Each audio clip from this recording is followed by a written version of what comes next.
Oi, oi, oi, eu sou Manuela Dávila. Eu sou a Daniele Balbi. E nós estamos juntas no Contragolpe. Contragolpe.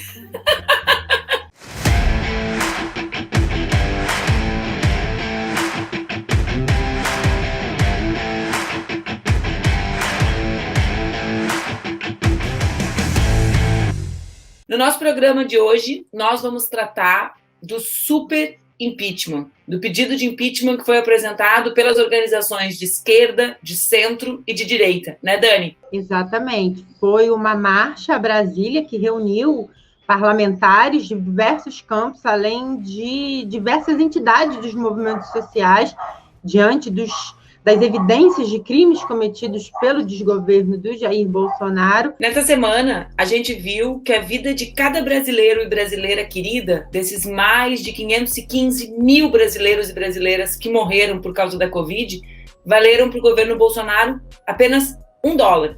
Era o dinheiro que eles exigiam de propina, ao que tudo indica, para cada dose de vacina chegar ao Brasil. Até agora, né, Dani, a gente acreditava que o governo era negacionista por convicção, mas agora o que a CPI nos demonstra é que o genocídio provocado pelo negacionismo, na verdade, era intrinsecamente ligado, relacionado a um grande esquema de corrupção. E isso nos deixa muito assustadas e assustados. Não diria surpresas e surpresos, porque os indícios de corrupção já vem de muito tempo, principalmente por conta do aumento do patrimônio tanto do presidente quanto dos filhos dele. Tem um que é dono de uma loja de chocolate, não te esqueça. É verdade. É o Willy Wonka Bolsonaro, Dani, não te esqueça. E a gente queria conversar, né, Dani, sobre explicar para as pessoas. Esse pedido de impeachment reúne 120 pedidos de impeachment.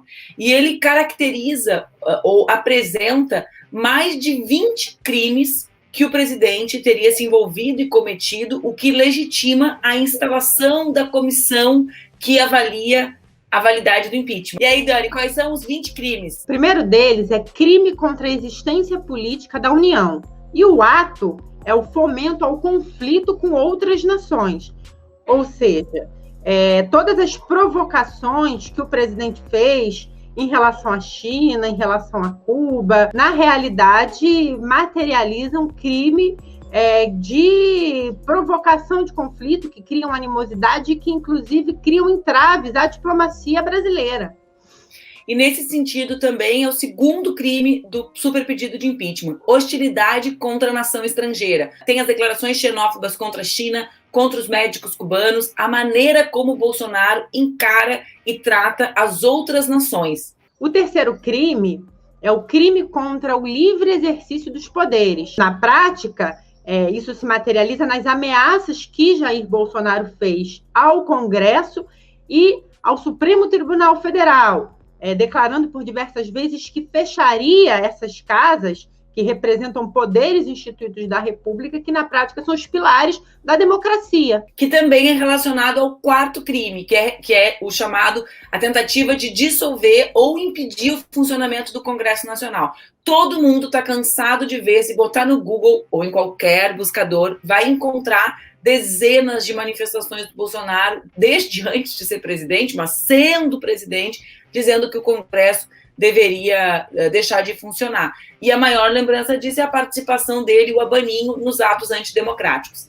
Quinto crime, Dani? É a ameaça contra algum representante da nação para coagi-lo. E aí o ato é bem explícito, né? O presidente declarou que teria de, entre aspas, sair na porrada, né? Ou ameaçando a integridade física do senador Randolfo Rodrigues, senador pela Rede. Sabe por que eu tô rindo, Dani? Tu teve que traduzir para o português culto a fala do presidente, né? Porque ele falou que ia sair na porrada. Aí a Dani, que é uma lady, isto é, agredir. Não pode bater no coleguinha. A gente explica isso para os nossos alunos, né? E o presidente da República... O sexto crime é justamente o fato de que Bolsonaro sistematicamente se opõe ao livre exercício do poder judiciário. E o caso concreto apontado no superpedido é a interferência na Polícia Federal. A gente sabe que Bolsonaro interferiu na Polícia Federal para proteger o seu filho e também, né, ao que tudo indica, para incidir na forma como estavam acontecendo as investigações sobre o caso Marielle Franco. O 7º crime são ameaças para constranger juiz. Concretamente, o que Bolsonaro fez foi ameaçar diretamente alguns ministros do Supremo Tribunal Federal, algo escabroso. O 8º crime é o crime contra o livre exercício dos direitos políticos, individuais e sociais. Bom, esse é o Bolsonaro, né, gente? Atentar contra as liberdades individuais é a cara dele. Mas nesse caso concreto se referem às omissões no combate à pandemia, ou seja, a realidade concreta do Brasil de hoje para enfrentar a pandemia. O 9º crime é o uso da sua autoridade sob sua subordinação imediata para praticar abuso de poder. Na prática, o troca-troca nas Forças Armadas e a interferência na PF, aquele famoso caso da reunião de abril de 2020, quando ele pede explicitamente para nomear os membros da Polícia Federal, os chefes da Polícia Federal aqui do Rio de Janeiro, muito interessado aí em algumas investigações que ainda não tiveram desfecho e que podem comprometer, ao que tudo indica, o presidente e a sua família. O 10º crime é subverter ou tentar subverter a ordem política e social. Também é a cara de Jair Bolsonaro, mas nesse caso concreto é relacionado à ameaça permanente às instituições brasileiras. O 11º crime é incitar militares à desobediência. O 10º... Ai, Brasil! Apesar de falando de crime, né? Que horror, a gente rindo aqui. A gente tá rindo porque, né, é a única forma de manter a sanidade mental nesse país. O 11º crime é incitar militares à desobediência à lei ou à infração à disciplina. O ato concreto é a manifestação a favor da intervenção militar nos poderes, no curso da República, incitando a repressão e o fechamento da democracia. O 12º crime é provocar animosidade em todas as forças policiais. E o caso concreto citado é aquele episódio dos seus aliados ficarem instigando a violência dos policiais em Salvador. Se recordam desse episódio? E o 13º crime é violar direitos sociais assegurados na Constituição. Os atos concretos são as omissões e erros no combate à pandemia. Demora na resposta de pedidos e ofertas de vacina, negligência na oferta de oxigênio, toda a série de crimes e de descasos que nós vimos ocorrer no trato da pandemia, no desgoverno de Jair Messias Bolsonaro. O 14º também é relacionado com essas questões que a Dani coloca. Crime contra a segurança interna no país. Um presidente que não cuida da vida de 520 mil pessoas é um presidente despreocupado com a ordem interna do seu país. O 15º crime é decretar o estado de sítio não havendo comoção interna grave. Foi a comparação das medidas dos governadores com o estado de sítio, as medidas de proteção e de fechamento do comércio, da circulação de atividades para o combate à pandemia. O 16º crime é quando ele promove a revolta contra o isolamento social. Ele permite a infração de lei federal de ordem pública, justamente porque ele foi o grande fanfarrão, né? Não é só que ele promoveu, ele foi a causa das aglomerações, ou seja, das ações contra o isolamento social. O 17º crime é contra a probidade na administração. E aí, o ato material é a má gestão da pandemia e, sobretudo, os ataques ao processo eleitoral, declarando diversas vezes sem provas de que o processo foi fraudado, ameaçando reconhecer os resultados das eleições e questionando a autoridade e a lisura de membros do Superior Tribunal Eleitoral. O 18º crime é expedir ordens de forma contrária à Constituição. O ato, mais uma vez, as trocas nas Forças Armadas. E o 19º crime é proceder de modo incompatível com o decoro do cargo. Autoexplicativo!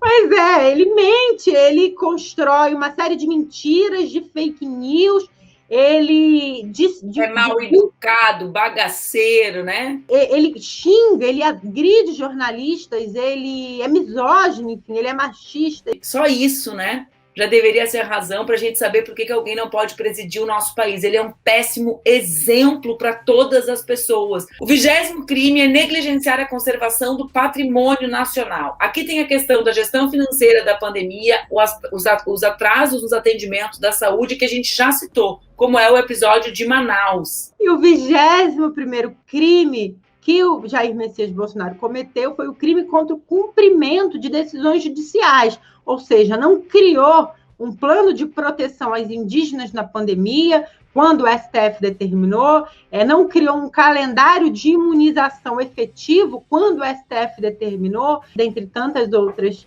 ocorrências de descumprimento de decisões judiciais. O que a CPI tem nos mostrado, né, seja no depoimento dos irmãos Miranda, seja no silêncio do Wizard, né, que na internet era o machão, aí chegou ali e virou o pianinho, né? O que tem nos mostrado é que logo, logo, o crime de prevaricação também estará entre as razões pelas quais Bolsonaro deve ser empichado, né? Porque saber de um esquema de corrupção e nada fazer é se tornar cúmplice dele. E a autoridade pública, que sabe dos crimes e não as denuncia, comete um outro crime, que é justamente o crime de prevaricação. Amanhã, sábado, tem a super manifestação pelo super pedido de impeachment. Por quê? O impeachment não vai cair do céu. O impeachment vai ser fruto da nossa luta social. Luta unitária, luta dos movimentos sociais, luta que não é só da esquerda, que tem que ser de todas e todos aqueles que querem que o Brasil derrote esse genocida. Não é isso, Nani?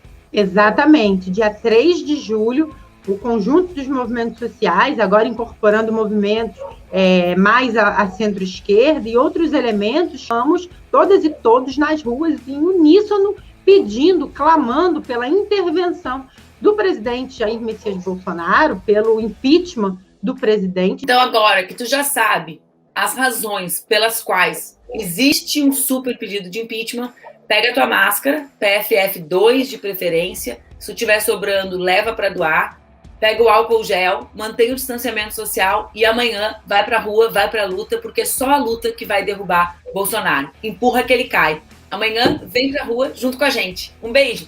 Até semana que vem. Beijo, Dani. Beijo.